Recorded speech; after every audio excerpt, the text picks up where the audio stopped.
Hello, ladies and gentlemen. It is I, Taylor Field. That is right. I am here for another episode of the Chucky series review. This time, episode 5. So, before we get to that, a couple of plugs, just a shout out. You can find us on our home base, GeekVerse.ca. Find us on our social media channels, GeekVerseCast on our Twitter and GeekVerse on our Facebook. And be sure to stay tuned on our Facebook because we will eventually be having our Christmas fan base community poll popping off at some point very soon. On top of that, you can also be sure to find us on our Patreon where you can get exclusive ad-free episodes early. Now, there's some good content over there. We got some good retrospectives, everything like that. So it's a heck of a good time. What else is there to check out? We just did our charity BC Children's Hospital stream, and I know I've said thank you already, and I'll be saying thank you again for a while, but everyone that participated and helped out with that, just thank you. We hit our stretch goal. It was a fantastic session, great time, so it was amazing. But yes, what else am I forgetting to plug? I know I'm probably forgetting to plug something or other here, but I'm sure it'll come to me as time progresses. So we're going to get into the 5th episode of the Chucky show. Now, I went and I took to Google because I wanted just to confirm how many episodes are there. I thought that there was 8, and I looked, and some people are saying there's 6, other people are saying there's 10. So it's looking like there's probably going to be 10. And so we're officially halfway through. I'm just going to roll with that now. This episode, again, non-spoilers first and then spoilers, was crazy good. Oh my god, this thing pulled so many parts of the universe together and just brought it all in, and it was just a heck of a good time.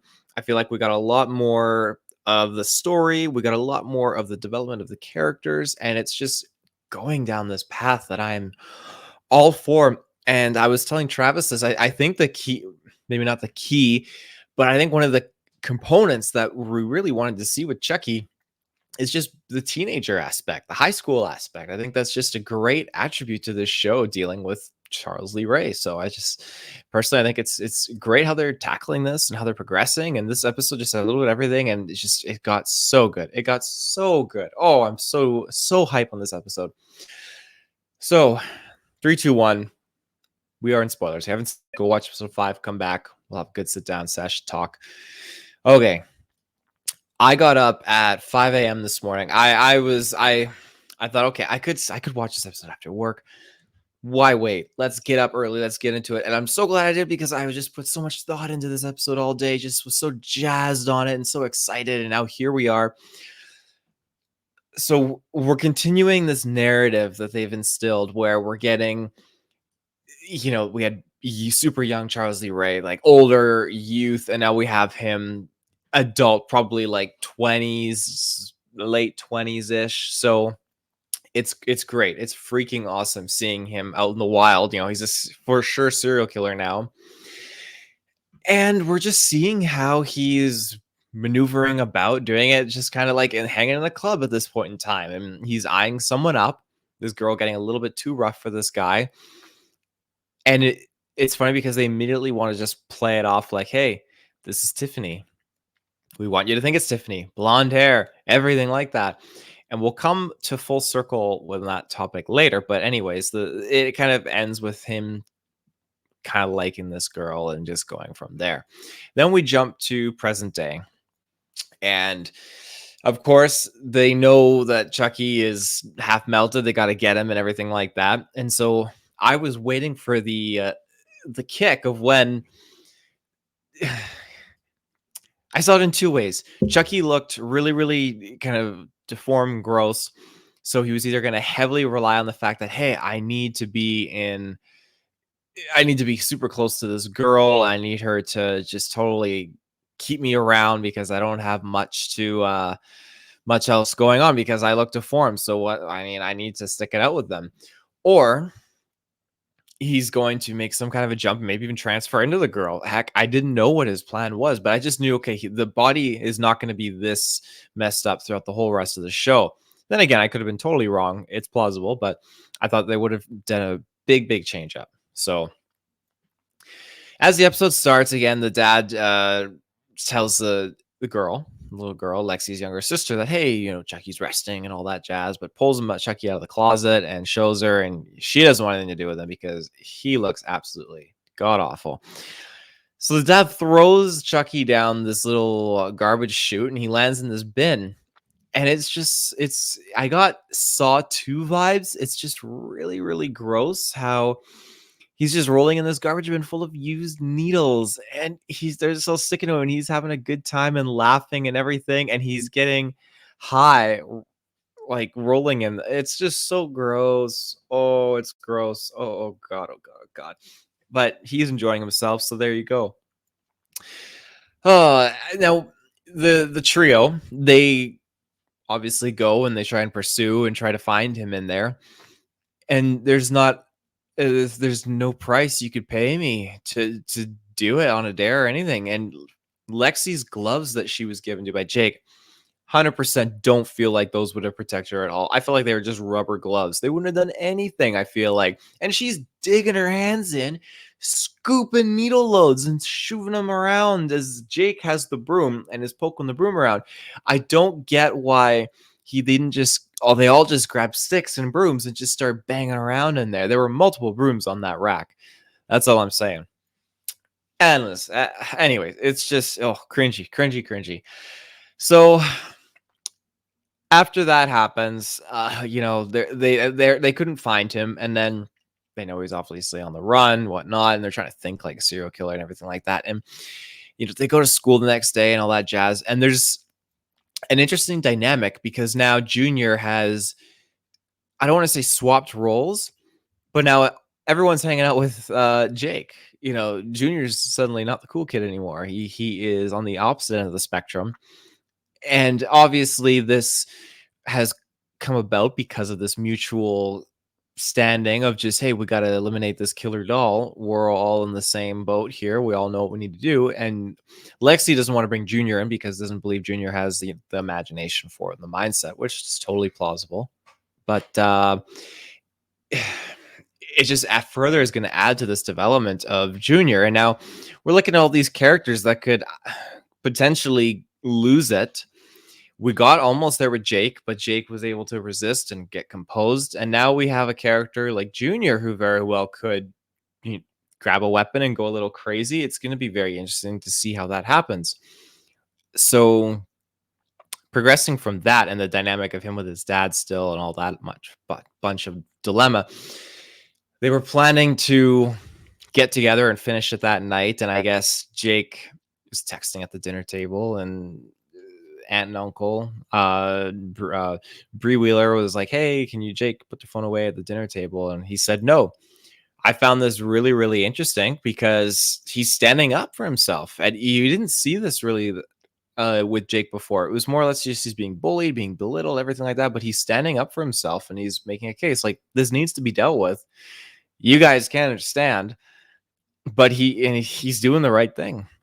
I like that a lot. But then obviously Junior gets really defensive and she grabs the phone away, and then the dad gets really aggressive with Junior and just creates this rift. So that's absolutely insane. Now pre-existing to that, we have obviously an answer to our previous question. Hey, what's Chucky going to do with his body? I immediately knew it as soon as we saw this new doll, this new good guy doll pop into play. Now, shout outs again. This is the first of the Easter egg nods. And it's because this good guy doll's name is Tommy. Now, if you all remember from Child's Play 2, Tommy was the other good guy doll that Andy did not trust whatsoever. But since Chucky was rebuilt in Child's Play 2, he went into the house, he buried Tommy in the backyard, and he pretended to be Tommy to fool Andy. So here we go. We have, in this sense, he really went about full circle and actually did take over Tommy's body and became the new Tommy, Chucky. So that's great. But yes, so I just thought that was a great callback. Very, very good callback for Child's Play 2. So moving on from there, we get obviously this doll was given by the dad to Lexi's sister, like, hey, I'm Tommy, yada yada yada, and that sets up that whole thing in motion. Lexi freaks out on it, thinks it's Chucky, goes to town on it, realizes it's not, and has that mindset, hey, Tommy is just Tommy, is not anything to worry about. It's fine.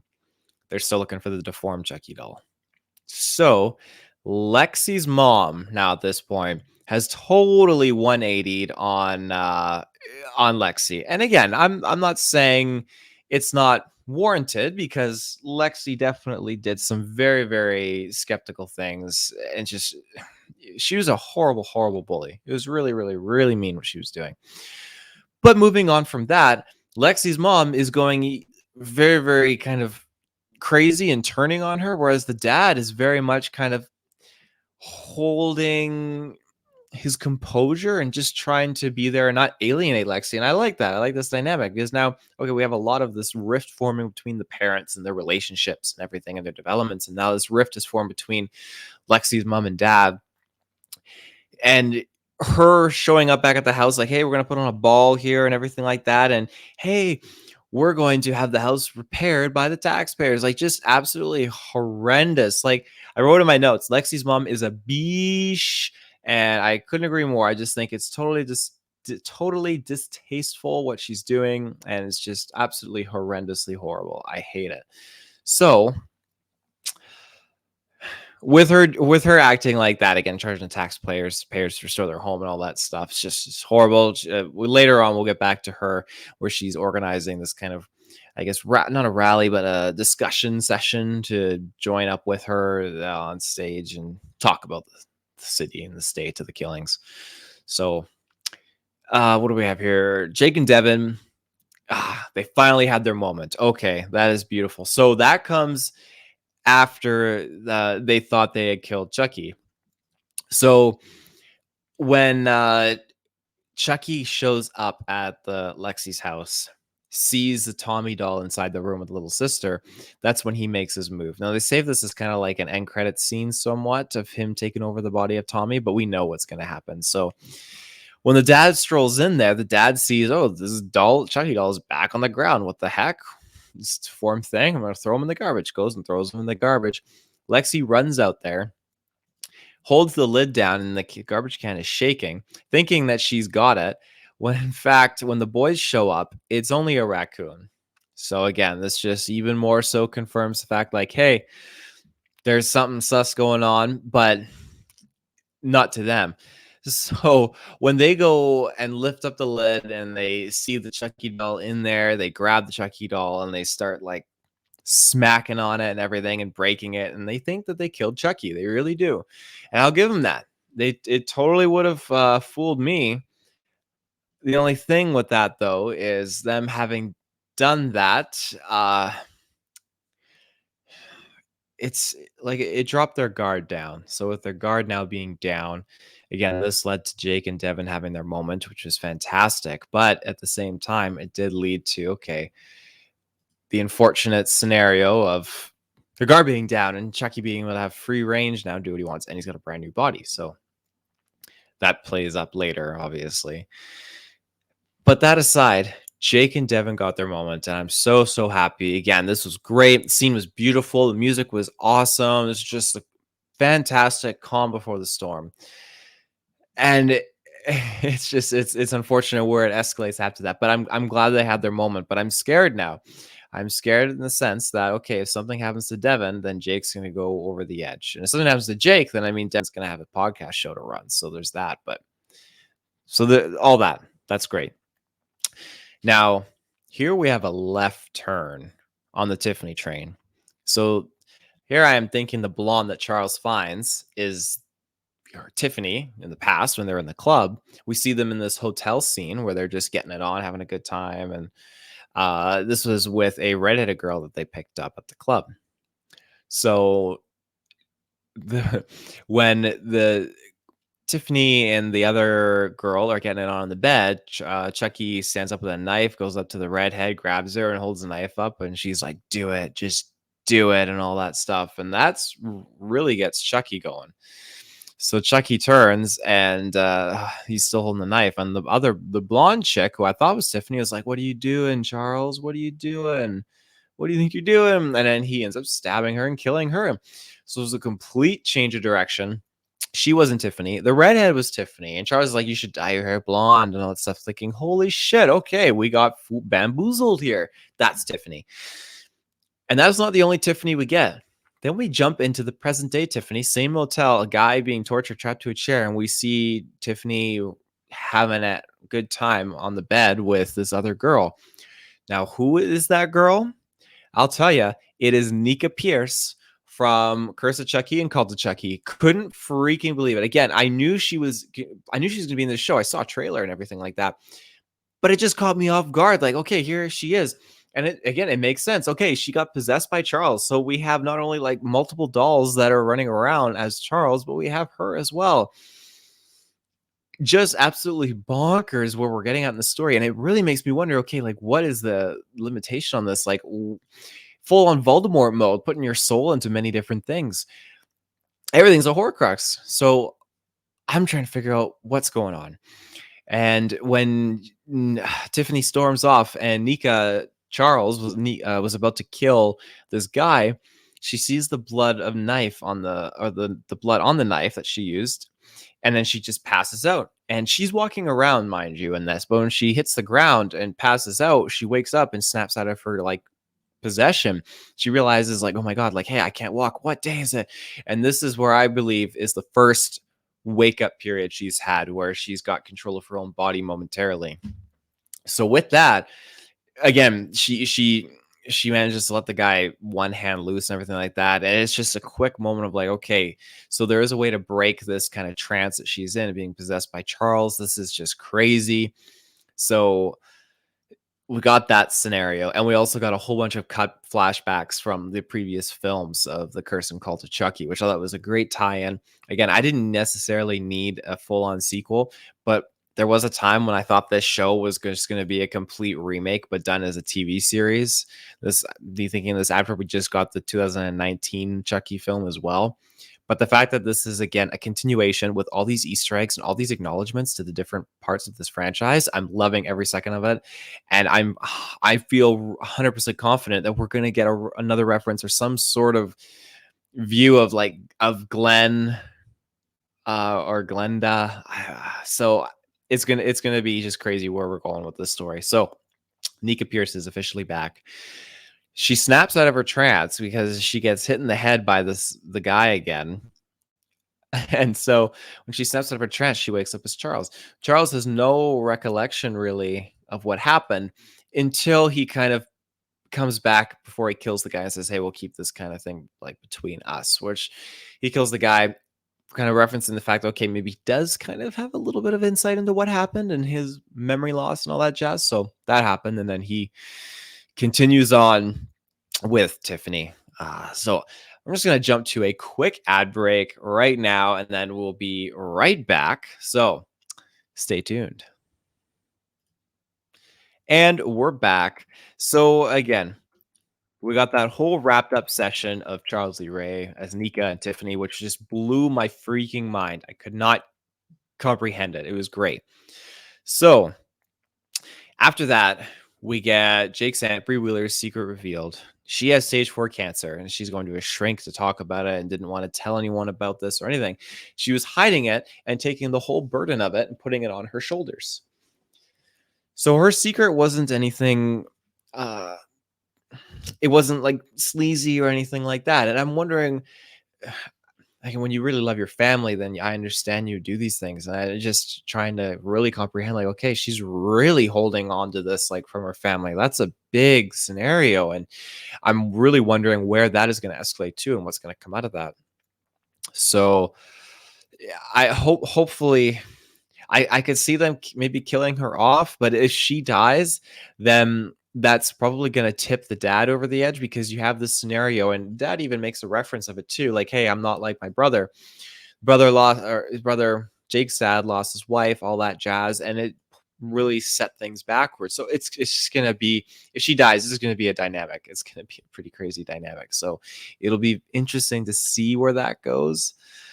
But yeah, hopefully we don't get there, but I could see that being like kind of like a repeat in a sense. And I don't mean repeat as in like, hey, we've already seen it, but a repeat in terms of like similarities with amongst the family. So what else do we got here? Lexi's mom and Devin's mom rally. Yes. So Lexi's mom is doing the little get together for all the citizens to speak out about the murders. And the town is totally against her, not liking her at all, what she's trying to preach and promote.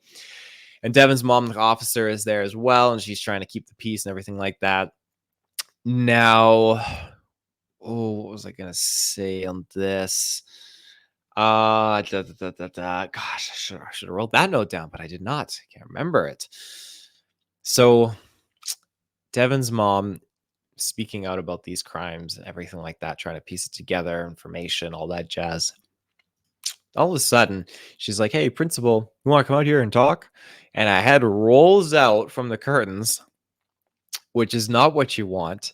This head rolls out, and freaking the cop is just like, everyone's just freaking out. But they really focused on Lexi's younger sister and the dad covering up her face, which I can understand because it's obviously a young child. It's not something a kid should be seeing. But I'm wondering, are they kind of like referencing something or not referencing, insinuating something there? And I say that because I've had some previous discussions with Tony, and I've had some inklings as well that okay, like maybe there is something because Chucky keeps on and sticking it out with this kid, and the kid doesn't seem to mind any of Chucky's tendencies, as murderous as they are, and doesn't mind him least little bit. Like Jake definitely minded them to a degree.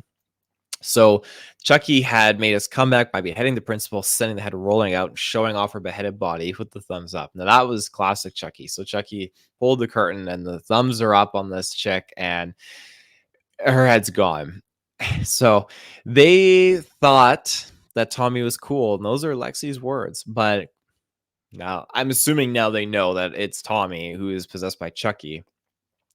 And that's where we get to the end where we see Chucky creeping through the window, and then he walks through, and we get the classic "Hey Dendela, give me the power, I beg of you" moment, and he just conks right out, and he's in Tommy. So it's crazy. Again, fall back to him having multiple bodies before, and how it works with Nika.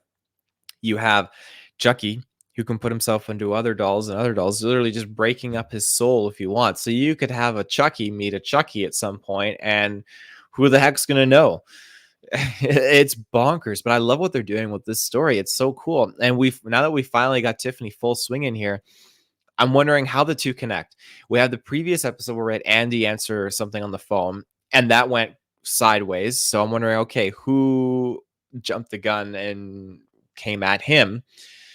I'm assuming it's not Nika and it's not Tiffany because they're together, and it's not a Chucky doll. So what's really going on? Is Tiffany leaving these dolls around, or is this Chucky doll one that happened to sneak away and get away, and Nika and Tiffany don't give a shit about what's going on with these other soul Charles Lee Ray souls dolls that are just sprucing around? I have more questions than ever, and I'm stoked to keep this series going here at this point and watch more of these episodes and get to see more because we're at a awesome moment. This episode was great. It was a fantastic sequel episode to two movies. And I just can't wait to get more of this setup of what's going on in the past for Charles Lee Ray. I wasn't expecting to see another scene here of him being like a young adult, and he's 20s ish, and he's showing up doing clubbing and all that jazz. So we're in for a great time. I can't wait. I'm super jazzed, super thrilled. So until next time, I'm Taylor, and I will see you next week for episode 6 of the Chucky series. So we'll see you in the search bar. Have a good one.